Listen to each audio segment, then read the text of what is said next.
Good afternoon. Welcome back to Virology.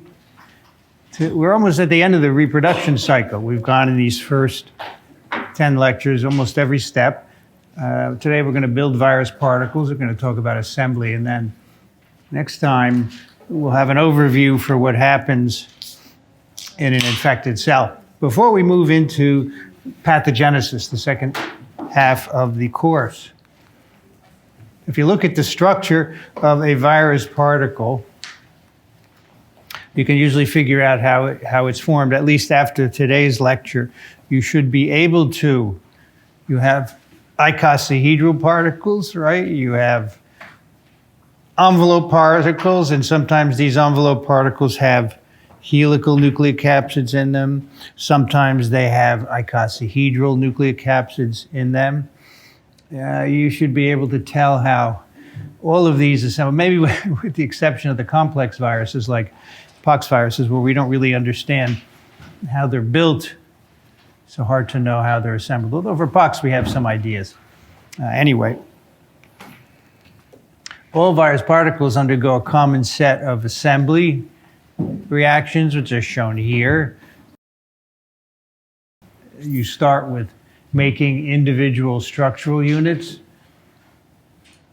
Remember, the proteins, the subunits are made first, then you make structural units, and then you assemble the protein shell. Now that can be applied to both icosahedral and helical capsids, right? Because a helical capsid you could consider a shell as well. So assembling the helical nucleocapsid or the icosahedral nucleocapsid. And then the third step, of course, packaging the nucleic acid into these shells that we have made. And the key word here is selective. You don't want to package nucleic acids from the cell into the virus particle. This would be a huge waste. So we're going to talk about mechanisms for selective packaging, but also for the helical nucleocapsids. You know, the genome and the structural proteins come together, and it's earlier than this step here.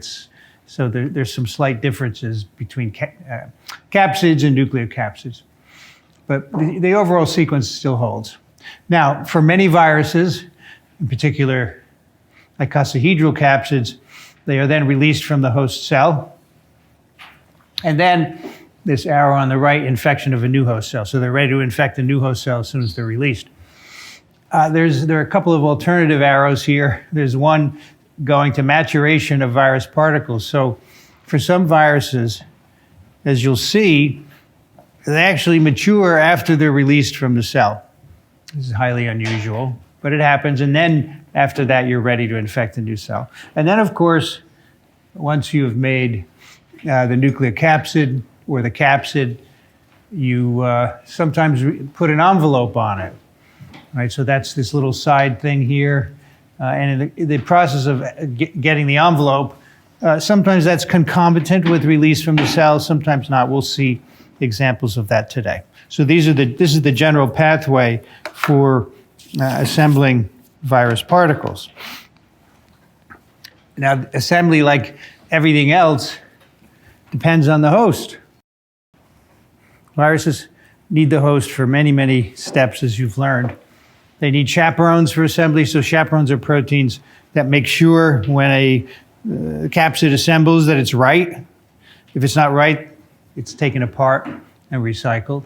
And there can be viral and cellular chaperones, as we'll see. We have transport systems in the cell to bring components and even virus particles from one place to another.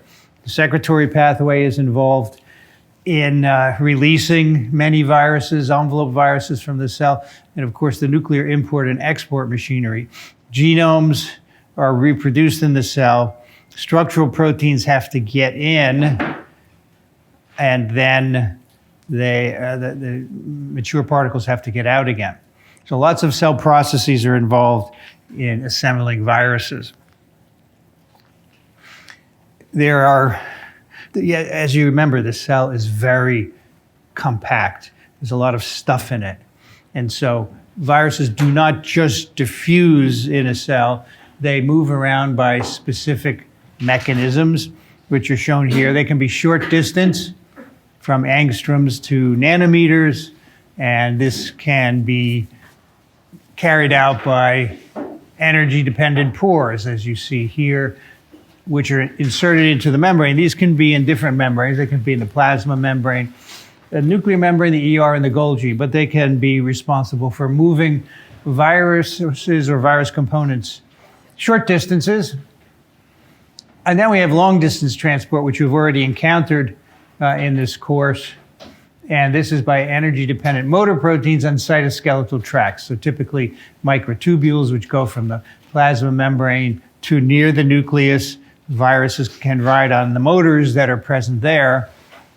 And we have talked about that before. These are long distance, from micrometers to meters. So on the right is an experiment which illustrates the transport of vesicular stomatitis virus nucleocapsids on microtubules.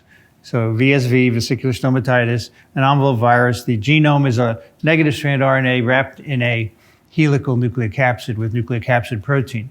So these are infected cells. And on the top is an infected cell.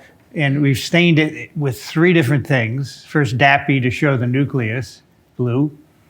And then antibodies to microtubules, which are red, showing you the microtubule network that goes from around the nucleus to the plasma membrane. And that's the network along which virus particles or nucleocapsids migrate.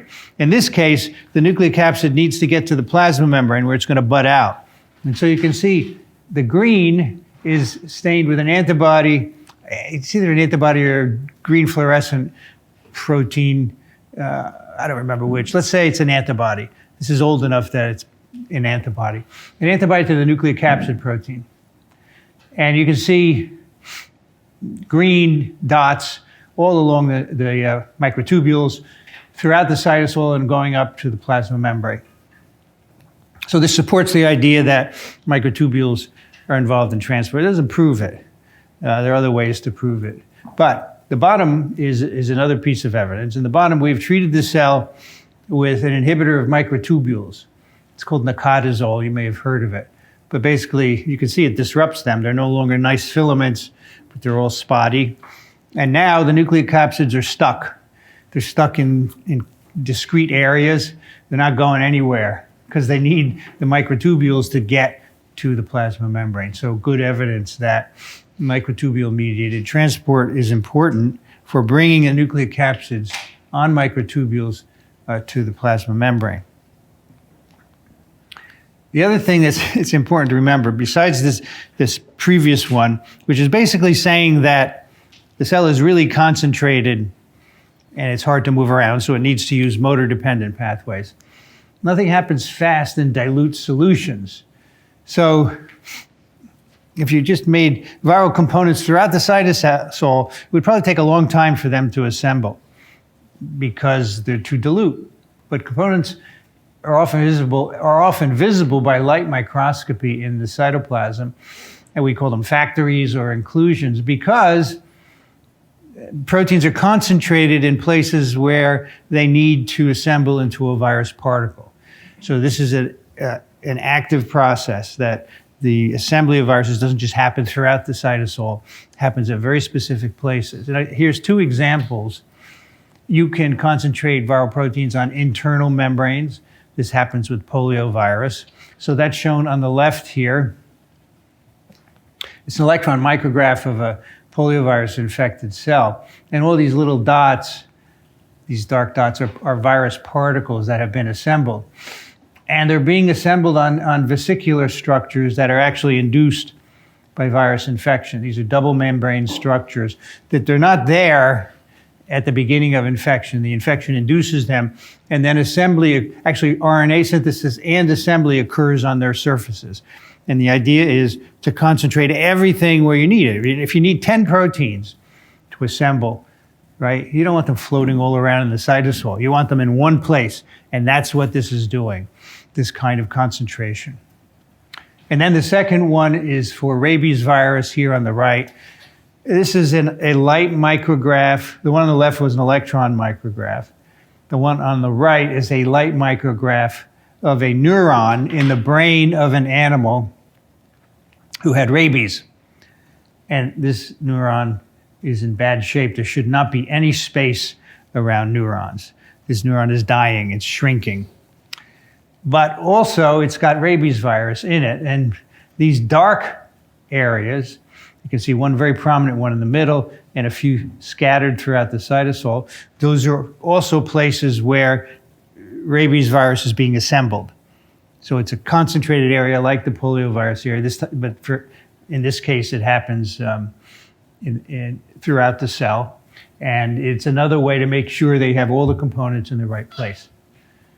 These structures were seen years ago by pathologists when they were examining sections from animals with viral diseases. And so this one was called a Negri body, after the pathologist who discovered it, like the Golgi apparatus, right? That was Dr. Golgi discovered that, named it after himself. And there are many other examples of that. So the Negri body is a structure we can see in an infected cell, but it's the place where virus particles are assembling. Now, another concept we have to remember is that virus proteins have addresses, so they can be delivered to the right place. They have membrane targeting addresses, like signal sequences, right, to get the protein across a membrane. And they also have fatty acid modification. A fatty acid can be covalently linked to a protein that makes it hydrophobic, and then the protein will go to a membrane. We'll see an example of that. They have membrane retention signals to keep it in the ER, for example, instead of being secreted. They have nuclear localization signals to get it in and out of the nucleus. Get in the nucleus, because nuclear export signals are separate. And on the bottom are just two examples of nuclear localization signals. I've mentioned them a couple times, but here's a simple one present in T antigen of SV40. Remember, T antigen needs to get in the nucleus once it's made in the cytosol, where it's going to stimulate DNA replication. So it has this very simple nuclear localization sequence, right? It's a hydrophobic amino acid, 3 to 7 basic amino acids, then another hydrophobic. And this is recognized by the nuclear import machinery. You can take this sequence and put it on any other protein, and it will go into the nucleus. So all you need is this sequence. Pretty remarkable. And there are more complicated ones, like the one on the bottom. Okay, signals. And so here are some examples of viral proteins localizing to the nucleus. Here's our nucleus of our cell, right? Nuclear pores, and there's a whole machinery that regulates import and export.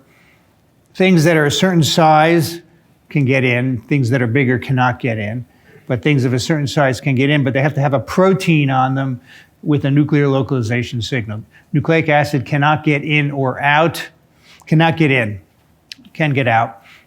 Obviously, mRNAs can get out, but things cannot get in unless they have a protein attached to them. So here, for example, is the influenza virus nuclear protein, which has an NLS, and it can get through the nuclear pore. It's needed in the nucleus for coding the RNAs that are made. Here's a parvovirus structural protein being made, the trimer of VP2, made in the cytoplasm, goes in the nucleus because that's where the DNA is replicated. And this has to have an NLS to get in the nucleus.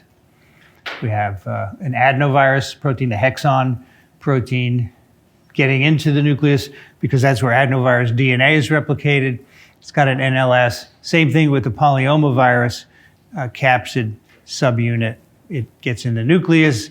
It has an NLS as well. So for DNA viruses, and also for some RNA viruses like influenza virus, need to get structural proteins in the nucleus. But some viruses do not need to get in the nucleus at all, like poliovirus.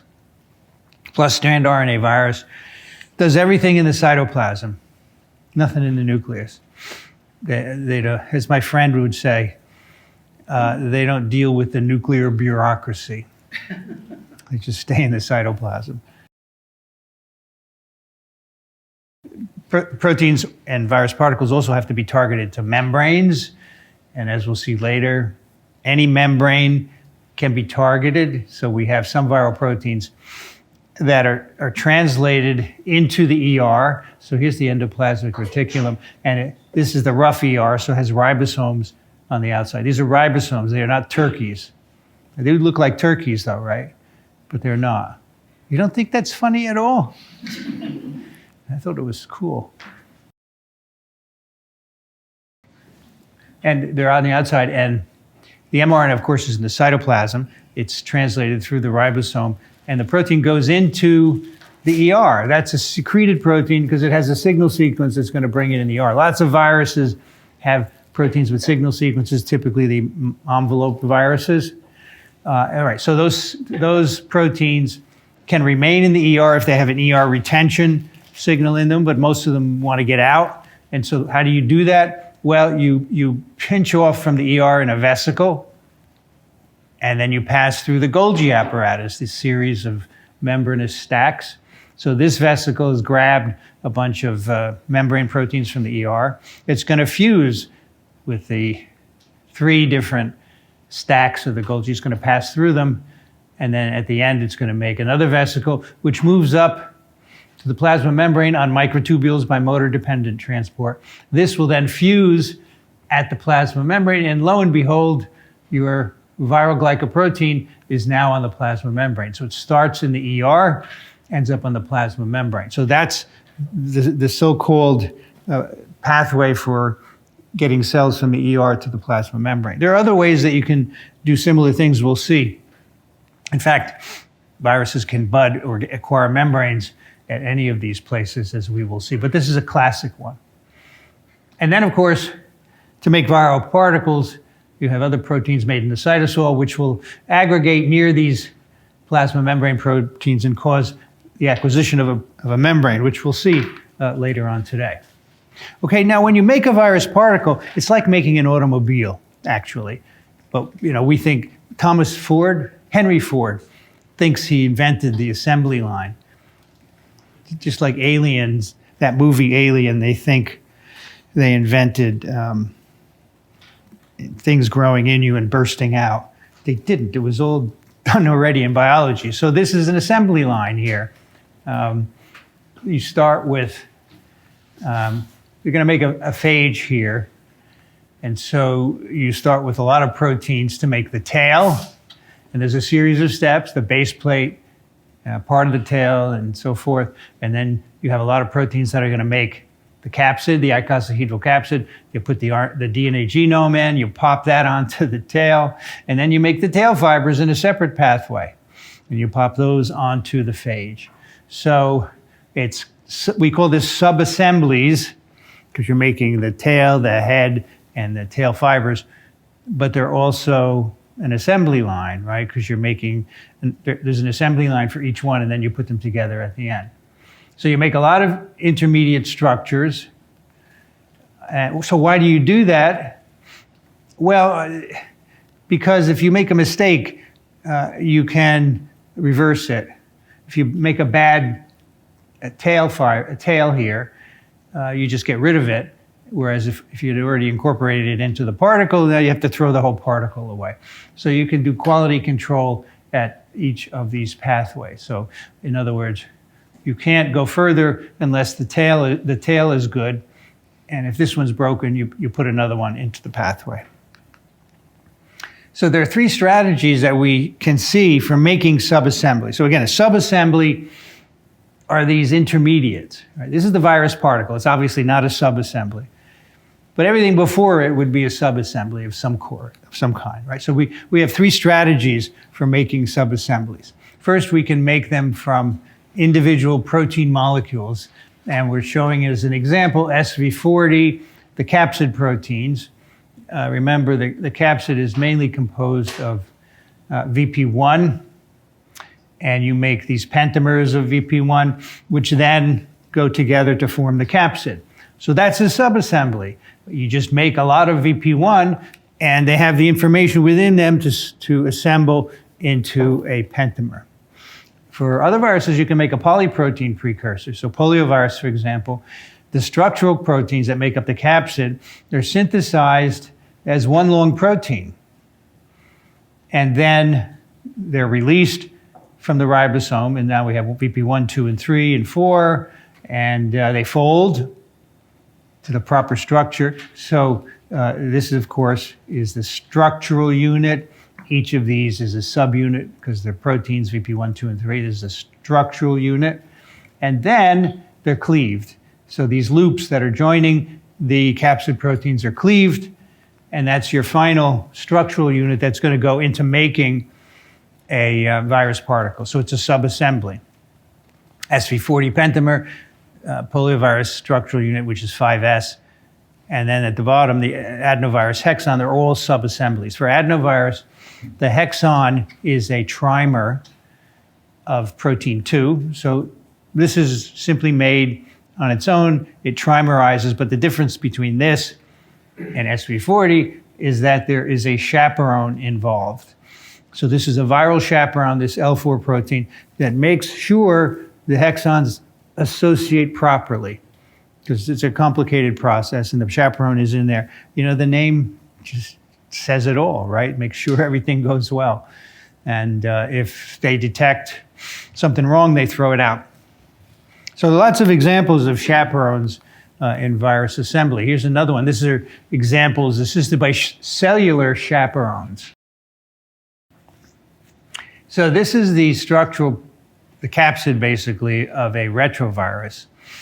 It has a protein on the inside, and there's the double RNA genome there on the outside. And then another, that protein comprises the icosahedral shell, the red one. And then there's another protein on the outside which coats the whole thing and gives it some rigidity, because this is going to have a membrane eventually. But anyway, this assembly process here of this capsid depends on this cellular chaperone called TRIC. And so this is the precursor protein to this whole thing. This precursor called nascent GAG here has got, it's got M protein, it's got capsid, it's got nucleocapsid and some other proteins all in it. And they all start to assemble and make a crescent and eventually a circle that's where the genome goes in, and then it's sealed off. And so all these steps are energy dependent. They require this chaperone and also another one down here to make sure it all goes well. Polyomavirus, which SV40 is of that family, also requires both cellular and viral chaperones. So this is the VP1 pentamer that I just alluded to before, and you're going to assemble a bunch of these to make a virus particle. Their assembly requires a cellular chaperone called HSC70, and of all things, large T antigen. I mean, this protein does everything. We've seen it involved in transcription. We've seen it involved in DNA synthesis. We see it involved in making cells start dividing. And now we see it's a chaperone. And that's just the beginning. It does many other things. When you have a small genome, you can't encode a lot of proteins. Those proteins are multifunctional. Now, here's an example of what we call sequential capsid assembly. You've already seen this with the phages, right? You make all the parts sequentially and put them together. But let's look at it for another virus, poliovirus. It's different. Here we have the virus attaching to receptors. We have a conformational change releasing the viral RNA. And remember, it's plus-stranded, so it can be directly translated. It's translated into a long protein. And remember that structural precursor is folds and eventually cleaved. And I'll remind you, that's this one here. So the precursor is made, folds, and then is cleaved. And then that can be incorporated into capsids. So that's what you're seeing here. And what we think happens is that these assemble, 5 of these assemble into what are called pentamers. And then those bind genomic RNA and assemble into the virus particle, which of course has 12 of these pentamers. And then eventually the last cleavage occurs VP0. I will show you what that is. So this capsid precursor, the last protein, VP2, VP4, remains intact. As you can see here, it's not cleaved until you make the final virus particle and put the RNA in. Then it's cleaved to VP4 and VP2, and that will make an infectious virus. But again, this is a sequential assembly. You make 5S, you make the structural unit, you make a pentamer, and you make the virus capsid. So if you're wondering what this MC capsid is here, we think it's a storage depot for the pentamers. They're assembled into empty capsids, and then as they're needed for assembly, these are disassembled and can go back to be forming infectious particles. Herpes virus is a little more complicated, as you might imagine, and this happens in a different place. But again, it's sequential capsid assembly. So let's see how this works. So now we're going to be in the nucleus. Here's the nuclear membrane and a couple of nuclear pores, and all the precursors for the capsid need to go through the pores, so they all have NLSs. They include all these proteins. And the portal here, UL6, remember there's going to be one portal per capsid, and all of these other precursors are brought in. So remember, the DNA is copied in the nucleus as a rolling circle. Remember the toilet paper thing? And so the DNA is already in the nucleus. And so the first thing that happens is actually you build a capsid. It's called a procapsid. So you have all the structural proteins with your pentamers and hexamers and one portal there. And inside is a scaffold, because this is really big and it would fall apart if you tried to just make the shell with nothing inside. So there's a temporary scaffold inside. And as soon as the whole particle is assembled, the signal is transmitted. One of the proteins that's brought into the nucleus, this one here, VP2421, it is part of the scaffold, but upon a signal, it digests the scaffold away. So now the interior is empty, and the genomic DNA can get in, and the scaffolding proteins get out. So that's a different approach, right? You make the capsid with the scaffold, you get rid of the scaffold, then put the DNA in. How the DNA gets in is very cool. We'll look at that in a bit. Now, those are two examples of sequential, where things happen in steps. There's some viruses where the particle is made all at once. We call this concerted, right? Think of a concert where everybody's playing together. Concerted assembly. The genome and the particles come together and you make a particle. Whereas for the two viruses we just talked about, you made particles and then you put the genome in, and it was slightly different. So here's influenza virus, which is an envelope virus that is formed by budding from the plasma membrane. And so we have 8 ribonucleoproteins, right? These are copied in the nucleus, and they're coated with protein, the nucleoprotein among others. And one of these proteins, one of the viral proteins, has a nuclear export signal. So these get out of the nucleus.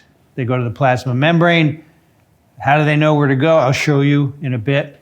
But at the same time, the viral glycoproteins, remember this virus, influenza virus, has glycoproteins in its membrane.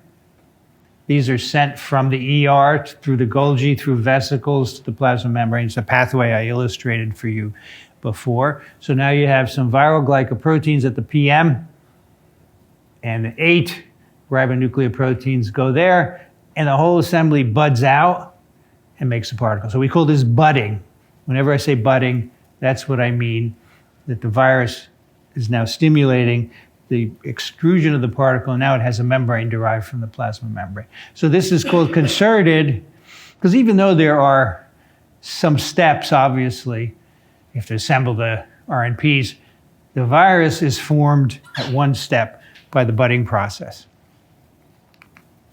Now this hemagglutinin is very complicated and very important protein. Obviously, it's the one that attaches to receptors. So we have talked about this in terms of receptor attachment. Here's the hemagglutinin on the virus particle. There's also a neuraminidase and an ion channel. We've talked a little bit about them. We'll come back to the neuraminidase later.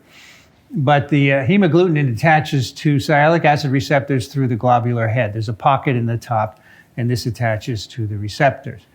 The HA is a trimer of 3 monomers, which you can sort of see in this diagram. And on the bottom is a schematic of the hemagglutinin. It's a very complicated protein. So here it's shown in the virus membrane. So there's a part of the HA that's a transmembrane hydrophobic sequence. There's a little bit of the protein in the interior of the particle. This is labeled cytoplasmic. So this could be the cell or it could be the virus particle.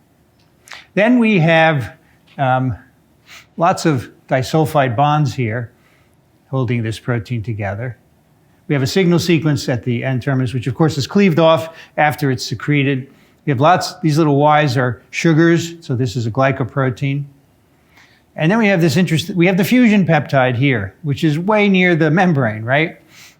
And if you remember, fusion peptide is stored near the membrane, so it doesn't just fuse with anything. But also, the fusion peptide has to be released by proteolytic cleavage. That's what this arrowhead is. And once it is cleaved, the protein still remains intact because you have this disulfide bond here that holds what's called HA1 with HA2. But you have to cleave in order to be infectious.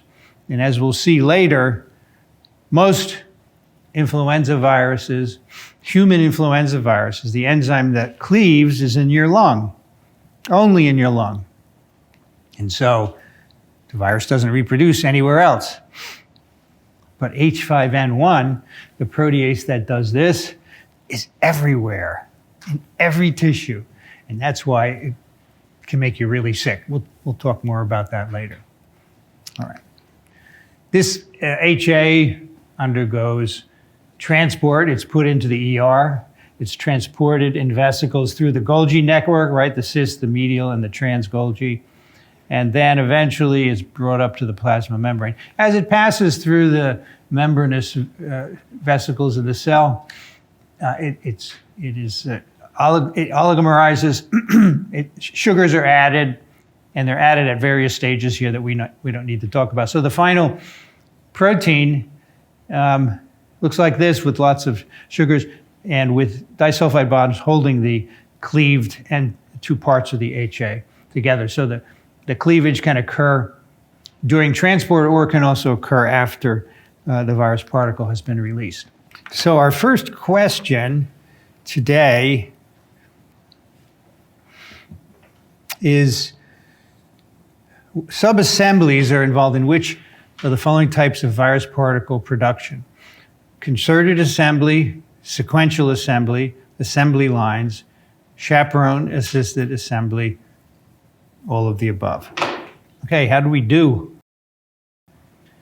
So all the above is the answer. So subassemblies are involved in concerted assembly where everything happens at once because the nucleic capsid of flu is a subassembly, and that makes a particle by concerted assembly. Sequential assembly, when you make things like a automobile assembly line, that involves subassemblies, assembly lines, automobile assembly lines, and chaperone-assisted assembly. So all of these things involve subassemblies.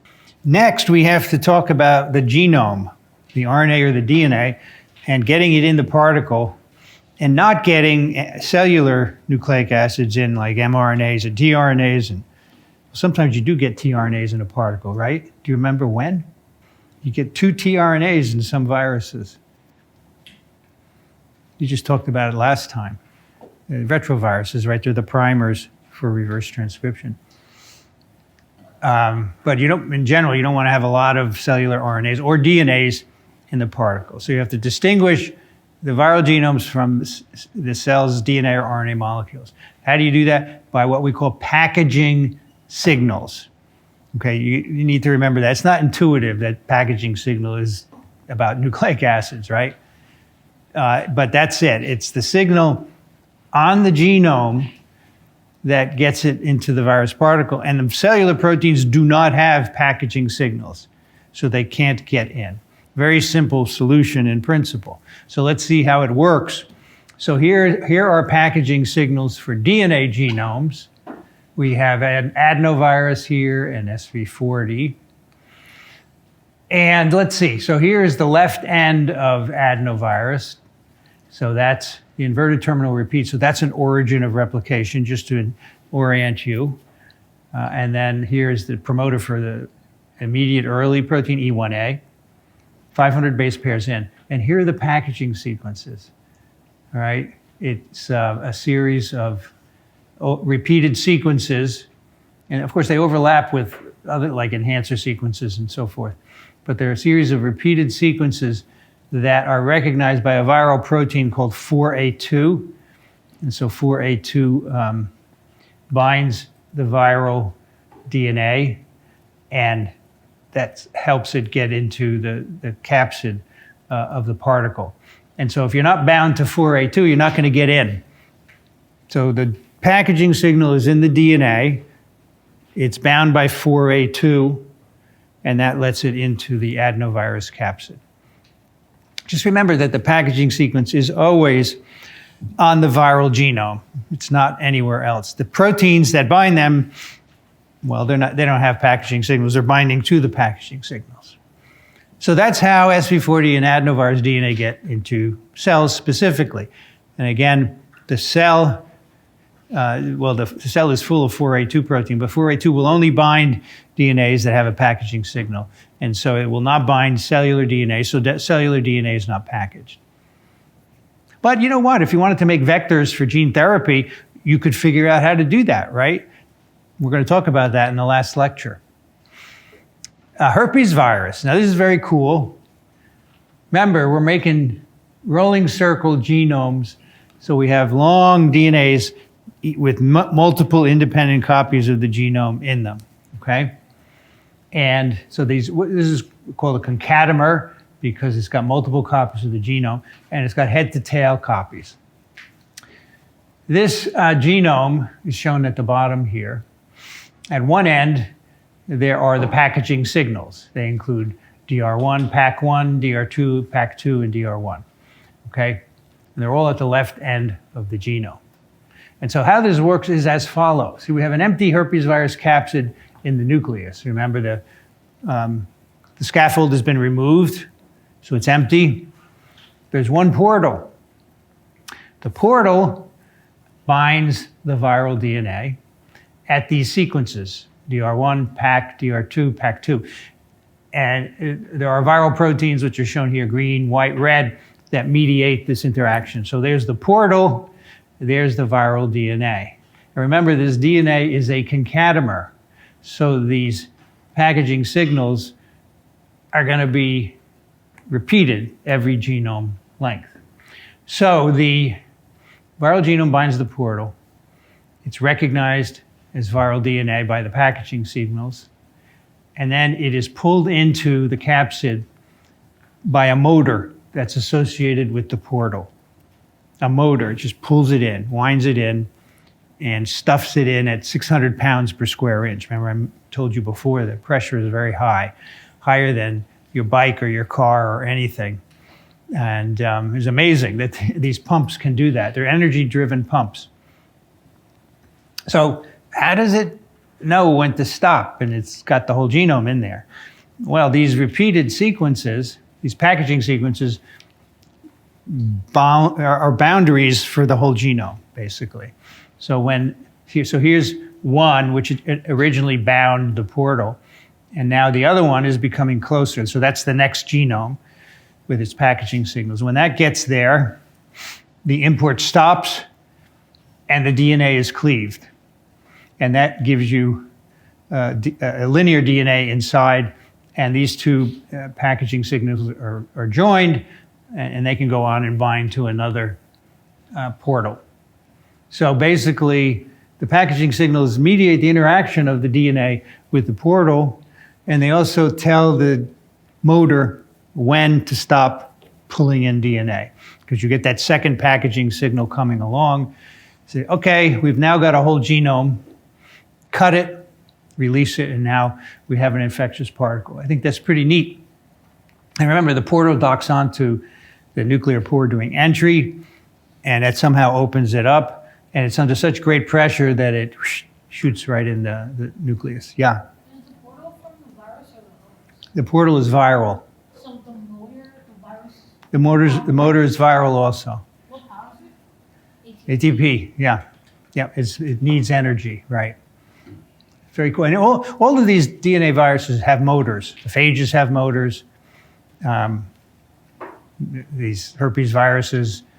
Adenovirus does not have a motor, but herpes and up to. It's very cool, I think. Okay, all right, so that's DNA viruses. What about RNA viruses? They have packaging signals. Excuse me, I'll go through a couple.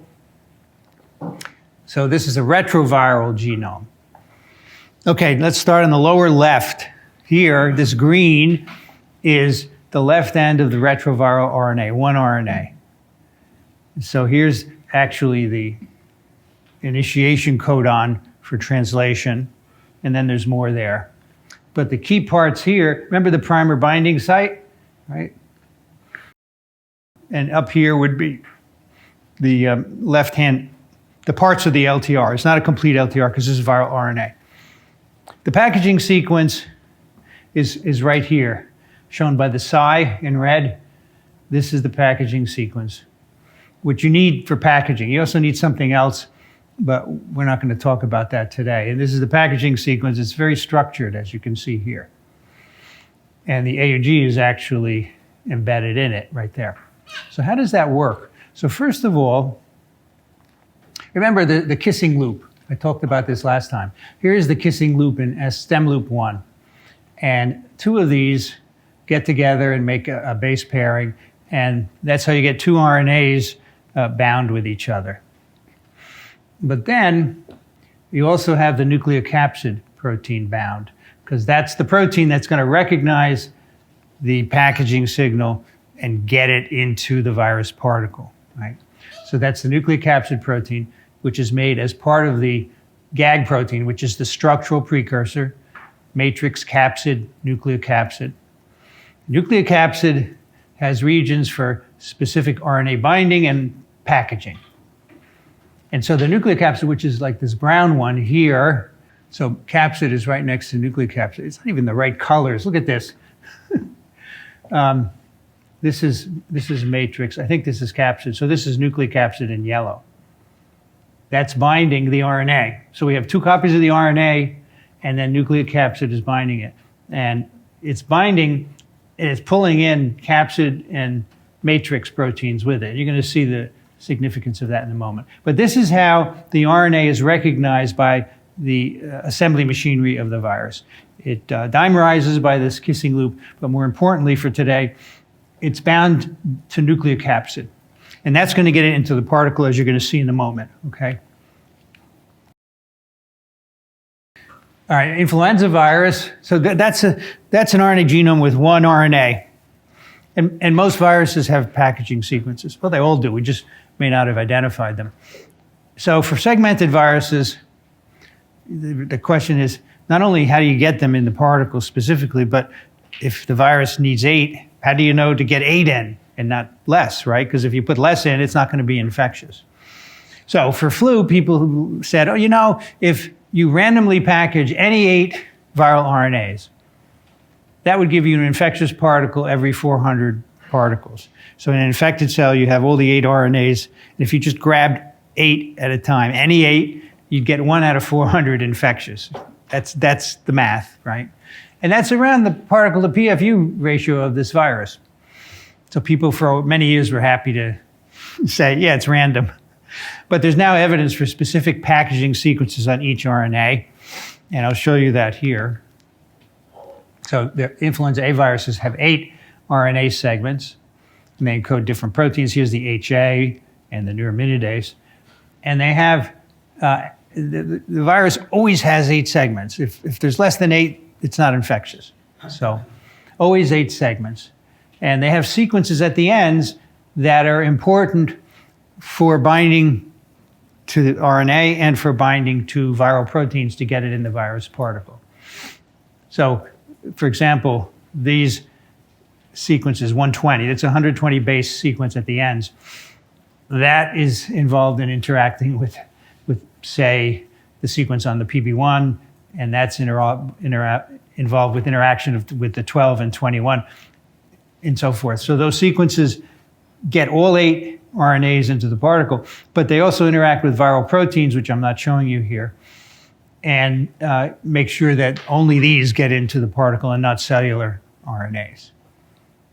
So you can swap these sequences. So you could take the PB2 sequences and put them on M and M on PB2, and the virus is fine. You get 8 segments, and it's infectious. So these sequences are interchangeable. The interesting part about this packaging is that when the RNAs are packaged, the RNAs are always parallel and perpendicular to the budding site.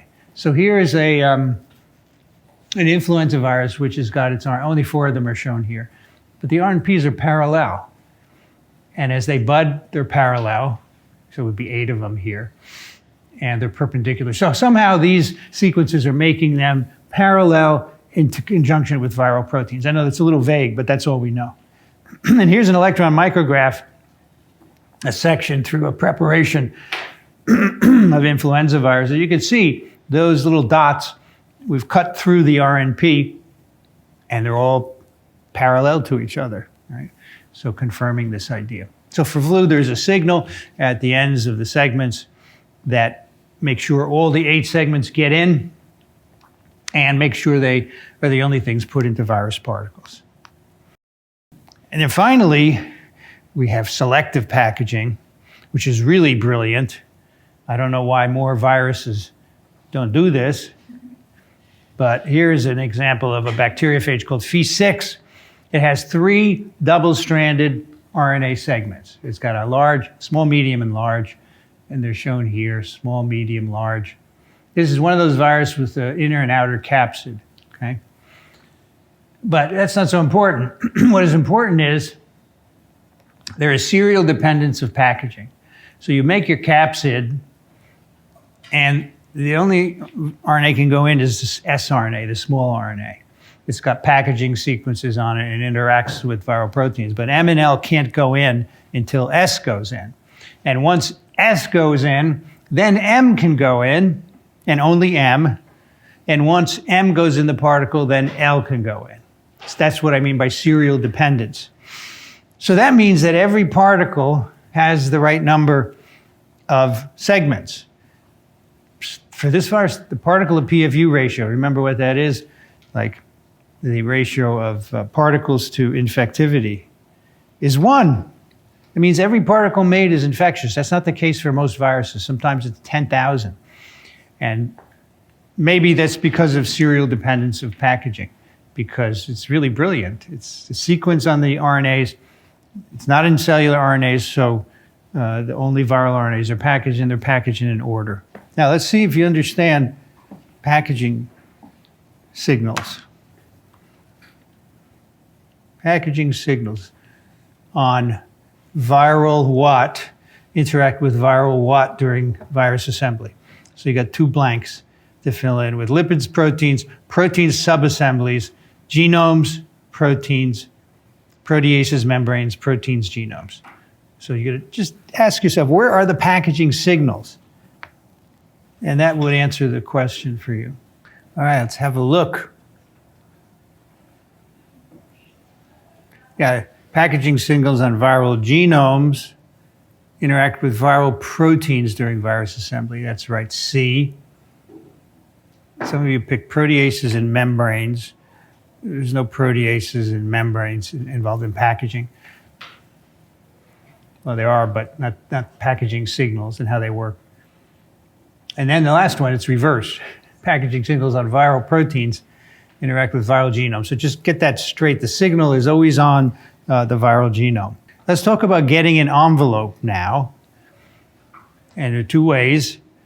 After assembly of internal structures, which happens with most viruses, and then sometimes everything assembles at once as it's budding out. That's retroviruses, and we will show that. Budding is driven by viral proteins, and you don't need the whole virus particle to drive budding. You can just produce the nucleic capsid for some viruses. And it will bud. Sometimes you can produce just the envelope proteins and it will make a bud. Sometimes you need extra proteins as well. So you will see for retroviruses, we can make one protein and it will cause budding to happen even in the absence of the genome. So let's look at a couple of examples. Here's influenza virus budding. We've already seen this. Remember, the ribonucleoproteins are made in the nucleus. They're exported, and they go up to the plasma membrane where there are already viral glycoproteins. And that triggers budding, and you make a particle. What triggers budding exactly we're going to look at in a moment. Hang on. So what brings the ribonucleoprotein to the membrane? Well, membrane targeting sequences. Besides the RNA and the nucleoprotein, there's also the M1 protein, which is this blue rectangle. And the M1 protein, shown here, it has sequences for binding to the RNA, has a nuclear localization signal, right? It's got to get in the nucleus, has a nuclear export signal, and then it has hydrophobic regions, which are involved in membrane bounding. So these hydrophobic regions target them to the plasma membrane. So you can be targeted to membranes without signal sequences, which would normally do it in the ER.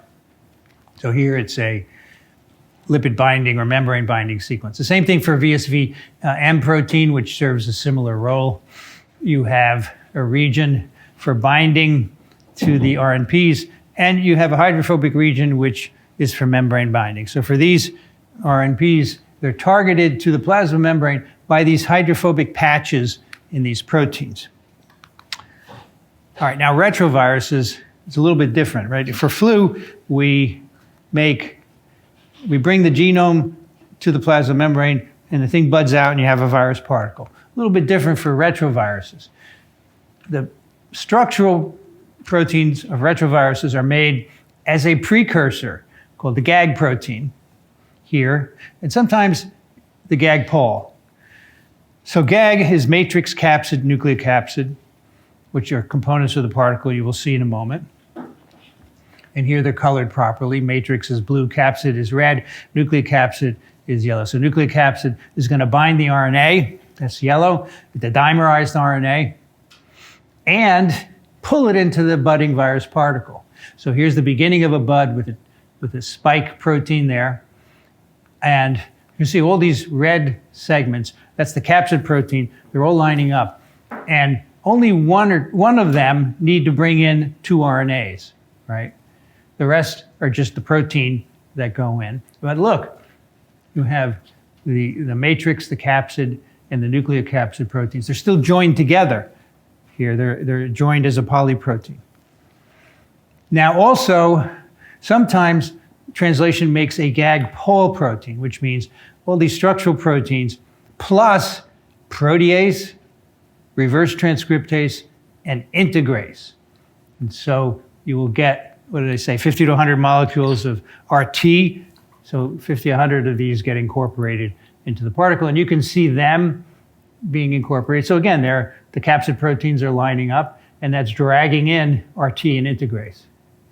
So this is budding. The internal shell is forming as it's budding. And then as it buds off, you have now this structure, which is not the complete virus particle, but it has matrix, capsid, and nucleocapsid. So it's already budded, it's been released from the cell, and then it matures. The protease that was dragged in by some of the GAG pol proteins cleaves all of these polyproteins, if you will, and that causes the formation of the typical icosahedral particle coated with capsid. The matrix protein is under the membrane and gives it some rigidity. So that's the protease that does that. It cleaves all of these bonds between matrix, capsid, nucleocapsid, protease, RT, integrase, et cetera. So now they're individual proteins. So you see RT, the blue protein, is floating around as opposed to being stuck with GAG pol. All right, does that make sense? So that's why the budding, the internal structure assembly and budding are different You first get a budded particle, but the internal structure isn't made yet, and then it matures later on. And this is how the RNA is brought in, and the reverse transcriptase and the integrase. I think it's a really beautiful scheme. So how does matrix know to go to the plasma membrane? Yeah, it's got hydrophobic sequences. Here is the matrix protein as part of GAG. Right, there's nucleocapsid, which is going to bind the RNA. Capsid is going to form that shell there. And then here is matrix. Matrix has some sequences involved in membrane binding there in blue. But there's also a site here at the very end terminus called a myristolation site. Myristate is a fatty acid. Hydrophobic, will stick in membranes. It is covalently attached to a glycine, the first glycine in the protein, and that targets the matrix protein to the plasma membrane. So like the hydrophobic sequences of influenza virus and M1 protein, same thing here, except you're putting on a lipid covalently. If you mutate the sequence that changed the glycine so you can't get myristoylated, you don't get any virus particles made. You need the myristate to get the matrix to the plasma membrane. Here's myristate. That's it, the fatty acid linked to protein. Here's your glycine, and then there's a little bit of a signal there specifying its attachment. So this addition of lipid allows you to target proteins independent of a signal sequence, much like the hydrophobic sequences of flu M1. And so these proteins are made in the cytoplasm, they're modified, and then they go to the plasma membrane. How does budding happen? So many years ago, people were looking at these GAG proteins of different retroviruses. This is HIV GAG. Remember, matrix capsid, nucleocapsid, matrix capsid, nucleocapsid of a murine leukemia virus. And they saw there were these other proteins, small proteins like P6 and P12, 6,000 Daltons and 12,000 Daltons. So they said, what are these doing? When virologists find things like this, they want to know what they do. So what they do is they mutate the gene to change the amino acids. And when they did, they mutated. First they removed them, and then they made mutations. They found that these changes cause arrest of budding at a late stage. So here's a cell infected with a virus that has a mutation in either P6 or P12. The buds never leave the cell. They remain attached. And it turned out that the sequence here, well, it was called a late domain because it had a late effect on assembly. It's a specific sequence, you can see here. They're found in pretty much all envelope viruses. And so it turns out that these sequences grab host cell proteins that are involved in vesicular trafficking, and they divert them to virus release. So that's the ESCRT pathway, which is shown here, lots of different proteins. What does it stand for? Endosomal sorting complex is required for transport.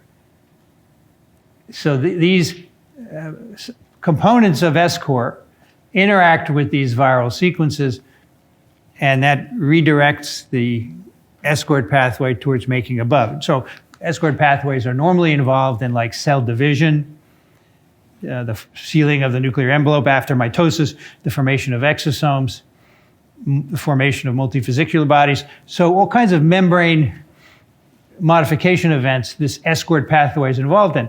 So what has the retroviruses and many other viruses have done is to put sequences in their viral proteins, structural proteins, that pull the ESCRT pathway to the site of budding, right? Because these signals are in the structural protein, which is being formed at the membrane, right? So it pulls the the ESCRT components. We got ESCRT1, ESCRT3, VPS4, and so forth. So basically, that induces the formation of a bud, and then this ESCRT3 pinches off the bud. ESCRT3 is always involved in pinching off of the bud, and so it does it. So basically, this is a complete cellular pathway that the virus has taken to cause budding. And this happens for pretty much all viruses with envelopes, and you have those same signals. So this is amazing. It's just amazing. I mean, how can you not like viruses? And people tell me I'm morbid because they kill people. I understand that. But the strategy is amazing, right? The evolution to do these things is just bloody amazing. So these membranes we've been talking about, the budding, doesn't have to happen at the plasma membrane. It can happen at any cell membrane, but it's always consistent for the virus. So herpes virus can bud from the nuclear membrane. Coronaviruses bud into the ER, as do flavies, vaccinia virus. Some viruses bud into the Golgi, and of course some bud at the plasma membrane, which we've talked about a lot, but they're not shown. And so how do these viruses get out if they don't bud at the plasma membrane? Well, let's look at coronaviruses, right, which we're making nucleic capsids here from genomes and viral proteins, and these do not go to the plasma membrane directly and bud, but rather they bud into the ER Golgi intermediate compartment. So it's some vesicle between the Golgi and the ER, and you can see here they're budding into that. And the viral spike proteins have all been inserted in the membrane of the ergic. I love that word, ergic. Doesn't it sound good? Ergic. All right. So then you end up with a virus particle in a vesicle. That vesicle just transports to the plasma membrane. It fuses and out comes the virus particle. So there's no assembly at the plasma membrane. This happens in the ergic. So this is very cool that you can use any membrane, but this is coronavirus. So for the coronas, they bud into the ergic. They do not ever bud at the plasma membrane. Although maybe you could do something to cause that, but I'm not aware of that happening. Last question. Which statement about budding is incorrect? The envelope can be acquired after or simultaneous with assembly of internal components. The viral spike can drive budding. No host proteins are involved in budding. Lipids assist structural proteins to interact with the membrane. The membrane can be acquired from the nucleus, ER, Golgi, or plasma membrane. So which is incorrect? All right, let's have a look at what we did. No host proteins are involved in the budding process. That's what is incorrect. The viral spike can drive budding, I will show you. And the envelope can be acquired after or simultaneous with assembly. So let's show you the spike protein involved in budding. That would be all the way up here. So here, envelope proteins drive budding. So all you need to do is produce the envelope proteins in cells, and you will get a bud. Spike envelope can be acquired after or simultaneous with assembly.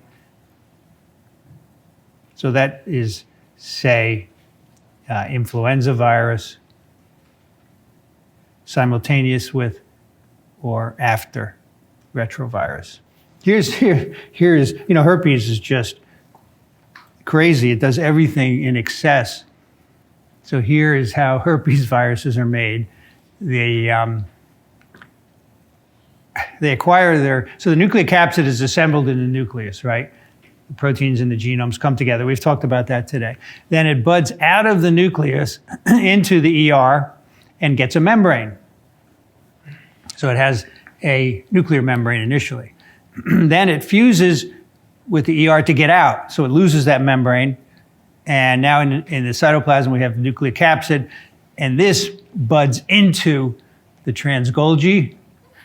So now we have a particle with a membrane here. This particle buds off of the trans-Golgi, so it's now in a vesicle. And that vesicle goes to the plasma membrane. And it fuses, and the particle is released by exocytosis. And these are all electron micrographs of these different stages showing that, in fact, they occur. An interesting exercise would be for you to figure out the final membrane on herpes viruses. Where does it come from? Think about that. I'll let you think about it. Now, in the transport process, in the cell, other things happen besides just budding and so forth. Here's an example of dengue virus, where the virus is assembled in the endoplasmic reticulum, and then it passes through the Trans-Golgi network.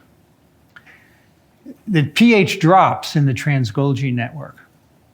And so if you look at the conformation of the spike protein, remember, in the mature particle, the spikes are parallel to the membrane. We talked about that a while ago.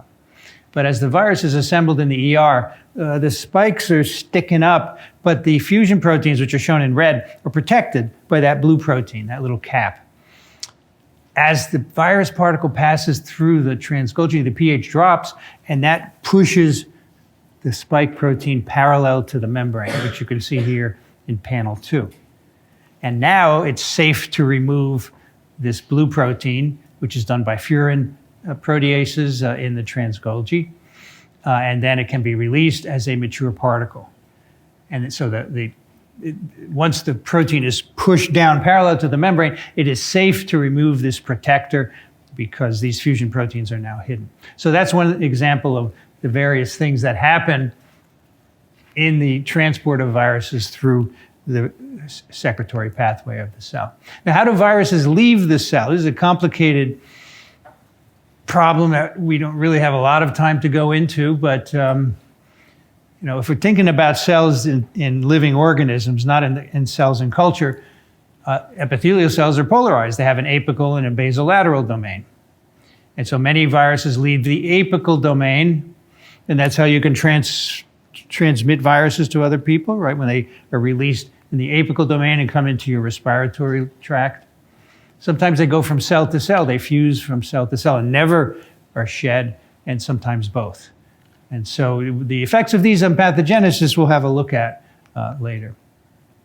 Now, vaccinia virus has an interesting way of leaving the cell. It's propelled on actin tails. So basically, the virus is assembled in the cell. It has 2 membranes. And that first membrane fuses with the plasma membrane. So now you have this one membrane virus here. It triggers a signaling pathway, which causes actin to polymerize, which basically makes this little projection and shoves the virus particle to whatever cell is next to it. So it's not content to have the virus diffusing around in the medium. It wants to shove it into the neighboring cells. And here's some pictures of that. Here's a vaccinia virus particle on an actin-containing tail like that. And here are fluorescence micrographs. The viruses are red, and the actin is stained green. And of course, viruses get out of cells by killing cells. I showed you this picture of cytopathic effect a long time ago. Viruses can induce apoptosis and necroptosis. There are viral proteins that induce ruptures of cell membranes like viroporins, and the general loss of membrane integrity in an infected cell leads to inhibition of protein synthesis, and that contributes to lysis as well. There's some evidence, growing evidence, that many lytic viruses that don't have envelopes are actually released by membrane processes. So I told you that in poliovirus infected cells, these double membrane vesicles serve as the sites of RNA synthesis and assembly, right? We concentrate everything. Latent infection, these can capture virus particles. They end up fusing with the plasma membrane and releasing virus particles. The same can happen with exosomes. Virus particles are known to be released in exosomes. I don't know how much this contributes to infections of hosts, because I think the percentage is very low, but it does happen. Okay, so next time, we're going to talk about the infected cell. That means everything that's happening in the infected cell that sets it up for efficient virus reproduction.